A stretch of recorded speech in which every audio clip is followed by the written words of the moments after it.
Hello दोस्तों, नमस्कार। अभी अभी की सबसे बड़ी खबर आ रही है, जहां पर खालिस्तानी प्रदर्शनकारियों की अब संपत्ति फ्रीज करेगा अपना भारत। जी हां, जयशंकर जी के कार के सामने किया था इन्होंने प्रोटेस्ट, भारतीय तिरंगे को फाड़ने की थी कोशिश। अब भारत लेगा इस पर सबसे बड़ा एक्शन। ब्रिटेन तो ले नहीं पाया, अब भारत इनकी हेकड़ी करेगा डाउन। सबसे पहले आपको हम बताने वाले हैं दोस्तों, इसी बीच बताएंगे पंचकुला में इंडियन एयरफोर्स का जैगुआर लड़ाकू विमान हुआ क्रैश। अंबाला एयरबेस से भरी थी इन्होंने उड़ान, आखिर क्या हुआ। साथ ही साथ अमेरिकी सेना में चीन की बहुत बड़ी घुसपैठ की बहुत बड़ी खबर आपको बताने वाले हैं। खुफिया जानकारी बेचने के आरोप में 3 अमेरिकी सैनिक हुए गिरफ्तार। तो वहीं आपको बताएंगे कराची में पीएलए का कमांड सेंटर, ग्वादर में नेवल बेस। आखिर कश्मीर छीनने की जिद में जनरल मुनीर की फौज ने कैसे चीन को बेचा पाकिस्तान। तो वहीं दोस्तों भारत दागने वाला था ब्रह्मोस मिसाइल, ये जानकर जनरल बाजवा की कांप रही थी टांगे। पीएम इमरान खान ने उस वक्त कैसे कराई थी पाकिस्तान की बेइज्जती, अब जाकर हुआ है सबसे बड़ा खुलासा।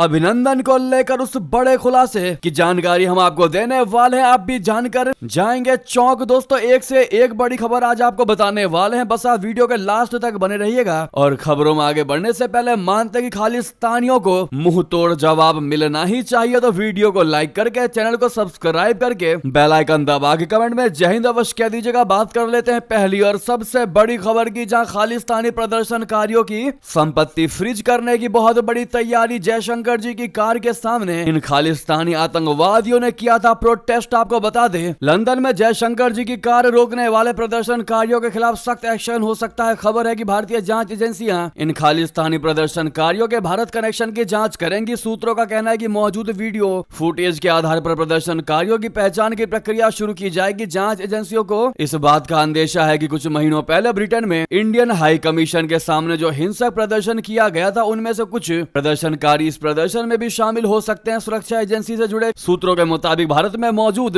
इन खालिस्तानी समर्थकों की संपत्तियों पर कानूनी कार्रवाई की जाएगी। अगर विदेश मंत्री जयशंकर जी की कार को रोके जाने के मामले में इनकी संलिप्तता साबित होती है तो कार्रवाई होगी। राष्ट्रीय जांच एजेंसी पहले ही ब्रिटेन में स्थित इंडियन हाई कमीशन के सामने हुए हिंसक प्रदर्शन के मामले की जांच कर रहा है और इस संबंध में ब्रिटेन की जांच एजेंसी से भारतीय जांच एजेंसियां लगातार संपर्क में हैं। अब भारत की सरकार ये देखेगी कि जो खालिस्तानी इस विरोध में शामिल थे, वीडियो के माध्यम से इनके चेहरों को पहचाना जाएगा और इनका कनेक्शन चेक किया जाएगा कि भारत से इनका कनेक्शन है कि नहीं। और अगर ये भारतीय इनके मूल है तो फिर इनकी जमीनें जब्त की जाएगी, इनकी संपत्तियां जब्त की जाएगी। कुल मिलाकर ये बहुत बड़ा एक्शन लेगा अपना भारत। ब्रिटेन तो हवाबाजी कर रहा है दोस्तों, उसने अब तक कोई भी एक्शन नहीं लिया है। उसने दावा किया है कि जल्द इनकी गिरफ्तारियां होंगी, लेकिन अभी तक एक बंदा भी गिरफ्तार नहीं हुआ है, जो कि ब्रिटेन के सुरक्षा व्यवस्था की पोल तो खोलकर रखता ही है, साथ ही साथ उसके कानून भी ढीले पड़े हैं, ये भी बताता है। वहीं आपको बता दें पंचकुला में इंडियन एयरफोर्स का जैगुआर लड़ाकू विमान हुआ क्रैश। दोस्तों हरियाणा के पंचकुला में भारतीय वायुसेना का जैगुआर लड़ाकू विमान दुर्घटनाग्रस्त हो गया है। बताया जा रहा है कि विमान ने प्रशिक्षण उड़ान के लिए अंबाला एयरबेस से उड़ान भरी थी। समय रहते पायलट विमान से बाहर निकलने में सफल रहा। भारतीय वायुसेना के अधिकारी ने कहा कि इस घटना की जांच के आदेश दे दिए गए हैं। जानकारी के मुताबिक हादसे का शिकार हुआ लड़ाकू विमान पहाड़ी क्षेत्र मोरनी के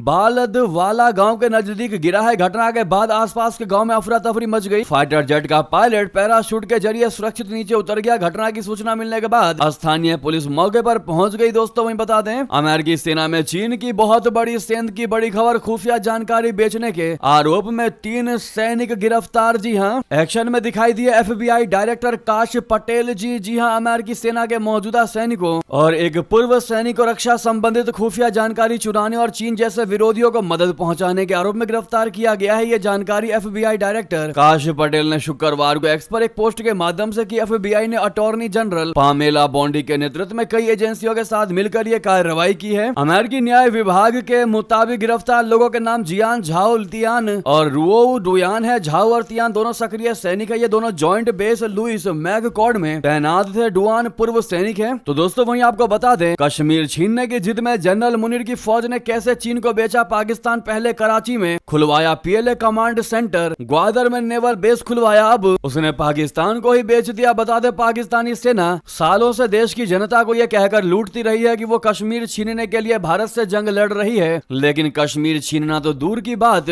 पाकिस्तान की सेना ने अपने ही देश की आजादी और संप्रभुता को ही चीन के पैरों तले डाल दिया है। आशंका तो बहुत पहले से ही थी कि चाइना पाकिस्तान के अंदर सैन्य में विस्तार कर सकता है, लेकिन ताजा रिपोर्ट से खुलासा हुआ है कि चीन के पैर पाकिस्तान के अंदर पड़ चुके हैं और कराची के अंदर चीन का सीक्रेट मिलिट्री बेस बन रहा है। पाकिस्तान वॉयस की इन्वेस्टिगेटिव रिपोर्टिंग में यह कहा गया है कि पाकिस्तान की संप्रभुता अब खतरे में है और कराची में चीन की सेना घुस आई है। रिपोर्ट्स में कई सनसनीखेज दावे किए गए हैं। रिपोर्ट्स में यह भी बताया गया है कि पाकिस्तान की सेना चीन के साथ डबल गेम खेल रही है। पाकिस्तान वॉइस की इन्वेस्टिगेटिव रिपोर्टिंग के मुताबिक अप्रैल 2022 के बाद से चाइना ने पाकिस्तान में काफी तेजी के साथ अपनी ताकत का विस्तार करना शुरू कर दिया है। इसमें कहा गया है कि चीन ने कराची के अंदर अपना कमांड सेंटर बना लिया है और कराची में ही 1000 बेड का एक अस्पताल भी चीन ने बनवाया है। लिहाजा एक्सपर्ट अब पाकिस्तान की संप्रभुता को लेकर सवाल उठा रहे हैं। जी हाँ, कह रहे हैं कि चीन के हाथों बिक गया पूरा पाकिस्तान, क्योंकि चीन का असल मकसद ग्वादर को शिपिंग सेंटर बनाना नहीं है बल्कि नौसैनिक अड्डा बनाना था। एक्सपर्ट्स का मानना है कि ग्वादर पोर्ट का डिजाइन कमर्शियल से ज्यादा मिलिट्री है, लेकिन लगातार आतंकी हमलों ने चीन के इन प्रोजेक्ट्स पर खतरा ला दिया है। बलूचों के लगातार हमलों ने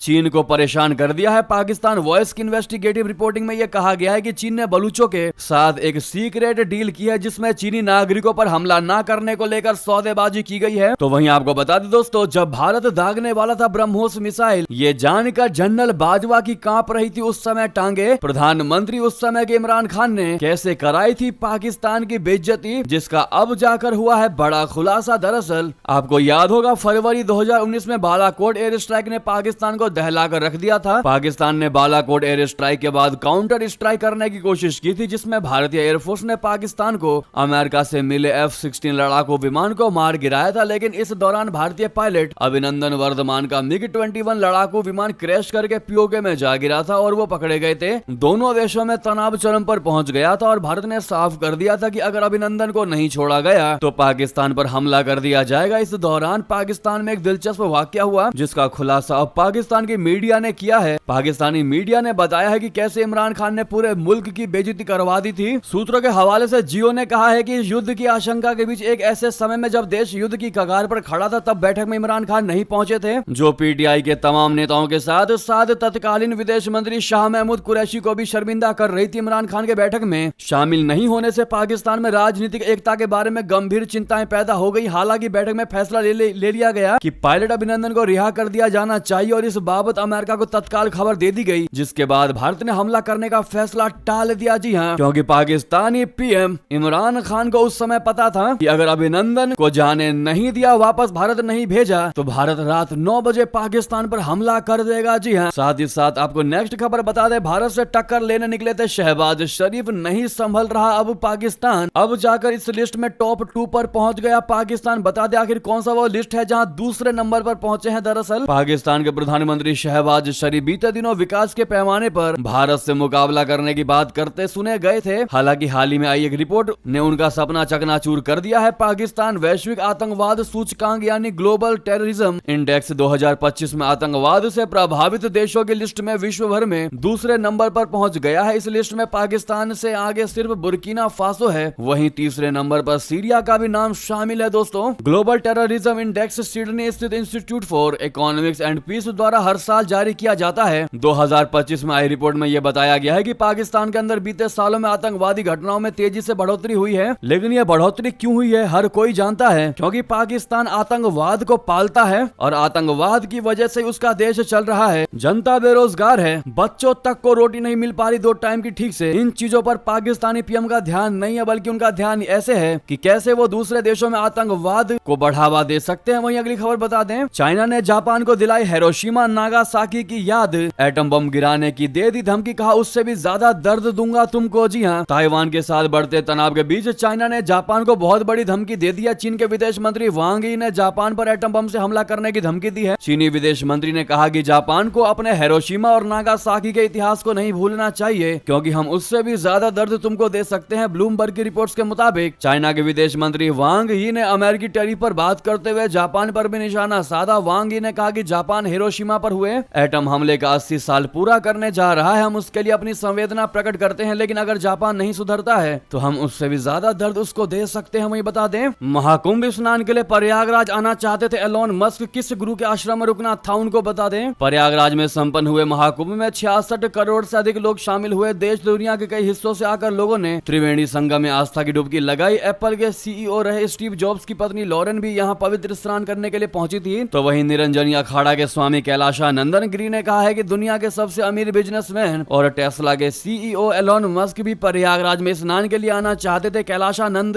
गिरी ने कहा कि उन्हें यह जानकारी लॉरेन से प्राप्त हुई थी। इंडिया टुडे कॉन्क्लेव को संबोधित करते हुए स्वामी कैलाशानंद गिरी ने बताया कि टेस्ला के सीईओ एलोन मस्क ने महाकुंभ में आने की इच्छा जताई और उनसे कहा कि वो उनके कैंप में ठहरना चाहते हैं। तो वहीं आपको बता दें, बांग्लादेशी आर्मी चीफ की फटकार के बाद क्या सुधरेंगे मोहम्मद यूनुस। बांग्लादेश के आर्मी चीफ जनरल वकार उज्जमान ने आखिरकार मोहम्मद यूनुस को देश में बिगड़ते हालात को देखते हुए चेतावनी दी है। उन्होंने देश की राजनीतिक नेतृत्व के खिलाफ न सिर्फ अपनी नाराजगी का इजहार किया बल्कि उन्होंने साफ शब्दों में कह दिया है कि बस अब बहुत हो गया। 25 जनवरी को जब वो 2009 में बांग्लादेश बॉर्डर गार्ड्स के विद्रोह के दौरान मारे गए सेना के जवानों की याद में आयोजित एक कार्यक्रम में बोल रहे थे तो उन्होंने शेख हसीना की पार्टी के खिलाफ हो रही हिंसा के खिलाफ देश की सरकार को फटकार लगाई। लिहाजा सवाल ये उठ रहे हैं कि भले देर से सही लेकिन बांग्लादेश के आर्मी चीफ ने सख्त रवैया अपनाया है, लेकिन क्या भारत के साथ संबंध सही हो पाएंगे। वहीं बता दें, अब टूट जाएगा नाटो। सहयोगियों पर भड़के डोनाल्ड ट्रंप, कहा खर्च करने से बचने वालों की नहीं लेंगे जिम्मेदारी। जी अमेरिकी राष्ट्रपति डोनाल्ड ट्रंप ने एक बार फिर से नाटो गुट के